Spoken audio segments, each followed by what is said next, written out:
এইরকম এক ক্রিটিক্যাল বুড়া আমি পেয়েছি আমার জীবনে, চাঁদপুর অঞ্চলে। এলাকার মাতব্বর, ছেলে সন্তান সব পয়সাওয়ালা। তো সন্তানরা এসে আমাকে বাবার বিচার দিচ্ছে, আমরা তাকে হজে যেতে বলি, সে হজে যায় না। আমার আশ্চর্য লাগলো যে ইমানদার আশেক তো মনে করে কোনোভাবে আল্লাহর ঘরে পৌঁছতে পারি কিনা। হ্যাঁ, আর এই লোকরে ছেলে সন্তানরা হজ করাতে চায়, সে হজ করে না কেন? আমি বুড়াকে জিজ্ঞেস করছি হজ করেন না কেন? বলে আমি তো মেম্বারের সময় তো আরো কয়েক বছর আছে, তা এখন হজ করি কেমন করে? আমারে বুঝাই দিল আমি যে মেম্বারি করি, ঘুষ খাই, হজ করলে তো আর ঘুষ খাওয়া যাবে না। চিন্তা করেন, এইরকম চিন্তার মানুষও বাংলাদেশে আছে। অথচ আমাদের দেশে অধিকাংশ ধনী মানুষ হজ ফরজ হওয়ার পর হজ করে না, অপেক্ষায় থাকে দাড়িগুলো পাকবে কখন, দাড়িগুলো পাকবে কখন। যখন বেলিট চলে যায়, ডেট এক্সপায়ার, সাথে একজন লোক লাগে, একটা হুইল চেয়ার লাগে, দুইটা লাঠি লাগে, তখন যে হজের নিয়ত করে। ঠিক না? অথচ উত্তম হচ্ছে 60 বছর বয়স হয়ে যাওয়ার আগেই হজ করে ফেলা। কত বছর?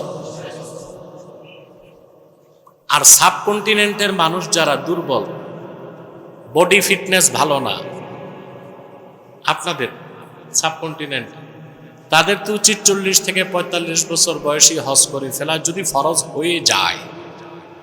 ফরজ, অনেকের টাকা আছে, পয়সা আছে, সাধ্য আছে, সক্ষমতা আছে, কিন্তু হজ করে না। তার চিন্তা হজ করলে তো আর চুরি চামারি বদমাশি সুদ ঘুষ করা যাবে না, এগুলো একবারে করে হজটা করে ফেলব। কথা বুঝেন না? আল্লাহ তাআলা এই হজের কেন্দ্র বানায় দিয়েছেন কাবা ঘরকে। সুবহানাল্লাহ।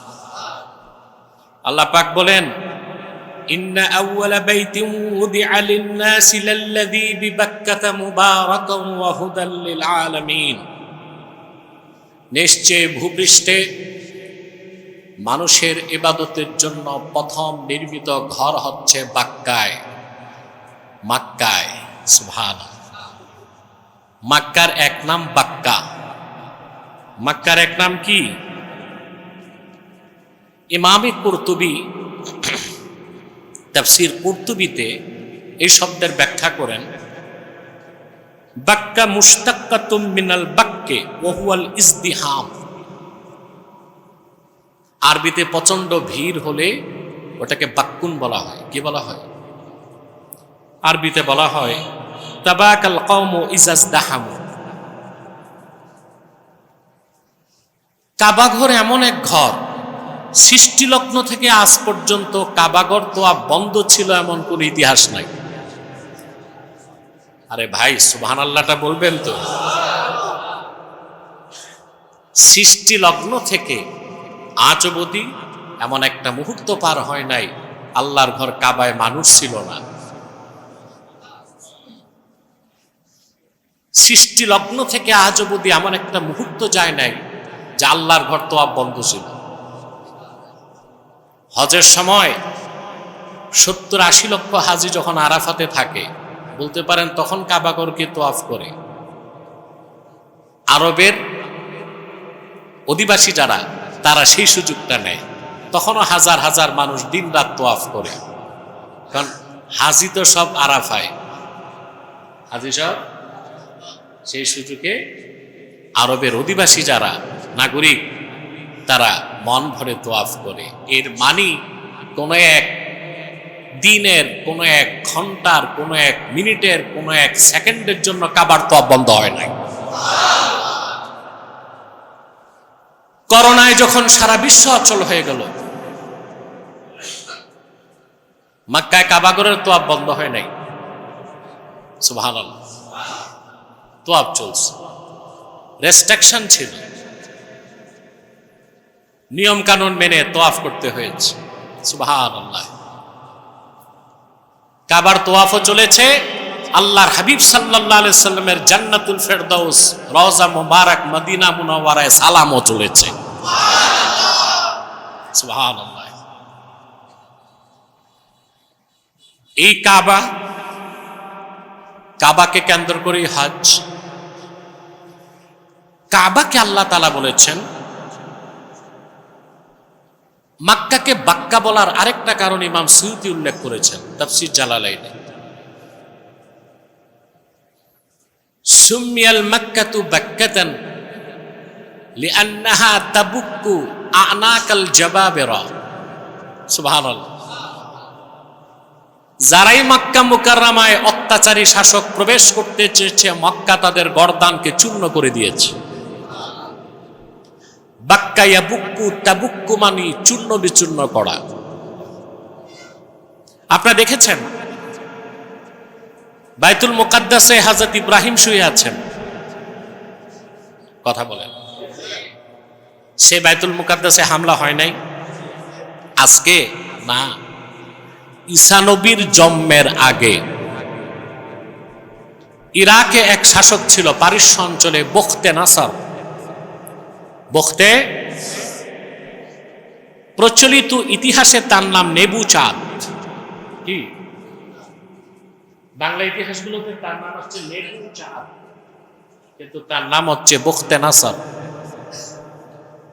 এই অত্যাচারী মানুষটা বাইতুল মুকাদ্দাসে হামলা করেছিল। একদিনের হামলায় 7 লক্ষ ইহুদিকে হত্যা করেছে। বাইতুল মুকাদ্দাস আগুন জ্বালায় দিছে। আল্লাহর পয়গম্বর হযরত দানিয়াল জীবিত ছিলেন, তিনি আত্মরক্ষার্থে আত্মগোপনে গেছেন। তাওরাতের সংরক্ষিত সবগুলো কপি আগুনে জ্বালায় দেওয়া হয়েছে।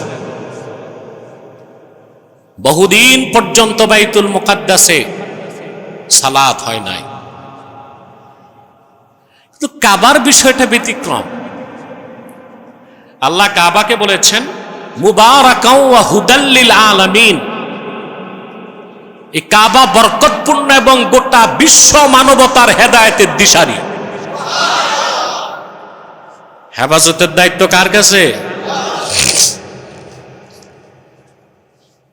বাইতুল মুকাদ্দাসে হামলা চলেছে, কিন্তু মানব জাতির সূচনা লগ্ন থেকে আজ অবধি কারো পক্ষে মক্কা মুকাররমায় হামলা করে বিজয়ী হওয়া সম্ভব হয় নাই। মক্কা অত্যাচারীদের গর্দানগুলোকে চূর্ণ বিচূর্ণ করে দিয়েছে। এই জন্য মক্কার এক নাম বাক্কা। সুবহানাল্লাহ। মক্কার এক নাম বাক্কা। আপনারা দেখেছেন, আপনারা শুনেছেন, কোরআন কারীম সাক্ষ্য দেয় ইয়ামানের অত্যাচারী কাফের শাসক আব্রাহা হস্তি বাহিনী নিয়ে গিয়েছিল কাবাঘরে হাত দিতে। আল্লাহ তাআলা কাবার কাছে পৌঁছতে দেন নাই। 3 মাইল দূরে ওয়াদি মুহাসসার জায়গা আছে, যারা হজ করছেন আরাফাতে গেছেন তারা জানেন ওয়াদি মুহাসসার। প্রায় 3 মাইল দূরে কাবাঘর থেকে, ওখানে থাকতে আল্লাহ আটকায় দিয়েছেন। তারপর আবাবিল পাঠিয়ে ওই কাফেরদের নাম ও নিশানা মাটির সাথে মিশিয়ে দিয়েছে। আল্লাহ বলেছেন আলাম তারা কাইফা ফাআলা রাব্বুকা বিআসহাবিল ফিল। আল্লাহ তার হাবিবকে বলেন কোরআনে, মুহাম্মদ সাল্লাল্লাহু আলাইহি সাল্লাম আপনি কি দেখেননি আপনার রব আল্লাহ তাআলা আসহাবুল ফিল হস্তি বাহিনীর সাথে কি করেছেন, কি আচরণ করেছেন? তাদের নাম ও নিশানাকে মাটির সাথে মিশিয়ে দিয়েছেন। এমন ভাবে আল্লাহ বলেছেন কাসফিম মাকুল। কয়েক রকমের পাতা ঘোড়া যখন চাবায়, ভালো মতো চাবায়, ছেড়ে দিলে কোনটা আম পাতা, কোনটা জাম পাতা, কোনটা খেজুর পাতা বোঝা যাবে? ওইটাকে বলা হয়েছে আসফিম মাকুল। আমরা সেজন্য আবাবিলের কথাটা কথায় কথায় বলি, ঠিক না? অতি উৎসাহী কিছু মৌলবী, এই যে জ্যানজে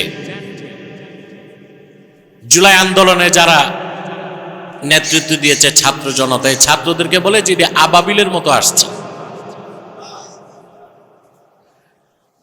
ওদের জানাই নাই যে আবাবিল কোনো পাখি না। আমরা মনে করি আবাবিল কিসের নাম? না, আবাবিলের অর্থ হচ্ছে মুজতামিআত। মুজতামিআত অর্থাৎ ঝাঁকে ঝাঁকে। ঝাঁকে ঝাঁকেকে আরবিতে কি বলে? আবাবিল। এটা কোনো পাখির নাম নয়। অর্থাৎ আল্লাহ তাআলা পাখি পাঠিয়েছেন ঝাঁকে ঝাঁকে, যাদের চঞ্চুতে ছিল পাথর, দুই পায়ে ছিল পাথর, এই পাথরগুলো বর্ষণ করছে, আর তাতে ধ্বংস হয়ে গেছে সব হস্তি বাহিনী। সুবহানাল্লাহ বলবেন। তাহলে কাবা ঘরের মাক্কাতুল মুকাররমায় পৃথিবীর কোন অত্যাচারী শাসকের পক্ষে হস্তক্ষেপ করা সম্ভব? প্রশ্ন হলো কেন? বাইতুল মুকাদ্দাসে তো ইব্রাহিম খলিলুল্লাহ শুয়ে আছেন, মাক্কাতুল মুকাররমায় আল্লাহ এত হেফাজত করলেন কেন?